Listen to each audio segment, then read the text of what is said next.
વટથી video બનાવનાર drugs માફિયાને કાન પકડી માફી મંગાવી સિવા ઝાલાએ જેલમાંથી છૂટીને પાવર બતાવતી રીલ ઉતારી હતી. પોલીસે ફટાફટ ફોડી જાહેરનામા ભંગ બદલ સાન ઠેકાણે લાવી. સુરત શહેરમાં કાયદો અને વ્યવસ્થાને પડકાર ફેંકનારા તત્વો સામે પોલીસે લાલાંક કરી છે. 5 મહિના પહેલા એસઓજી દ્વારા ડ્રગ્સના કેસમાં ઝડપાયેલો માફિયા સિવા ઝાલા વચગાળાના જામીન પર જેલમાંથી બહાર આવ્યો હતો. જેલ મુક્તિ બાદ તેણે કાયદાનો ડર રાખ્યા વગર પોતાની શાન બતાવવા માટે જાહેરનામાનો ભંગ કર્યો. સફેદ લક્ઝરી ગાડી અને ગેંગસ્ટર ગીતોના બેકગ્રાઉન્ડ મ્યુઝિક સાથે તેણે સોશિયલ મીડિયા પર વિડીયો અપલોડ કરી પોલીસને ખુલ્લી ચેલેન્જ આપી, જેના પગલે સલાબતપુરા પોલીસ એક્શન મોડમાં આવી ગઈ.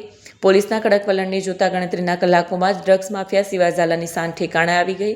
જે સિવા ઝાલા સોશિયલ મીડિયા પર પોતાની ગેંગનો પ્રભાવ પાડી રહ્યો હતો, તે જ સિવા ઝાલાએ હવે કાન પકડીને જાહેર જનતાને પોલીસની માફી માંગવી પડી છે.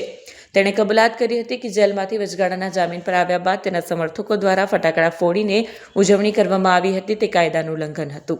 પોલીસે સચોટ રીતે અંત આણ્યો છે. સિવા ઝાલાએ એક વિડીયો સંદેશ મારફતે જણાવ્યું હતું કે હું શિવરાજસિંહ ભૂપેન્દ્રસિંહ ઝાલા 2 તારીખે વચગાળાના જામીન પર આવ્યો હતો. મેં અને મારા સમર્થકોએ જાહેરનામાનો ભંગ કરીને ફટાકડા ફોડ્યા હતા, જે બદલ હું દિલથી માફી માંગુ છું.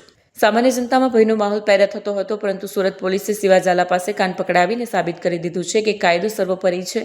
એસઓજીની રેડમાં ઝડપાયેલા ગુનેગારની શાન ઠેકાણે લાવીને પોલીસે સ્પષ્ટ સંદેશ આપ્યો છે કે સુરતની શાંતિ ડહોળનારના અને પોલીસને ચેલેન્જ આપનારા કોઈ પણ ગુનેગારને બક્ષવામાં નહીં આવે.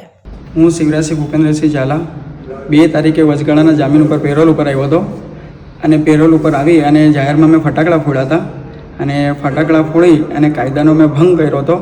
હું જે ભંગ કર્યો હતો એની માફી માંગુ છું અને કોઈ આજ પછી આવું કોઈ કામ કરશો નહીં કે કાયદાનું કોઈને ભંગ કરવું પડે. હું એની માફી માંગુ છું. આજ પછી મારાથી આવી કોઈ દી ભૂલ નહીં થાય.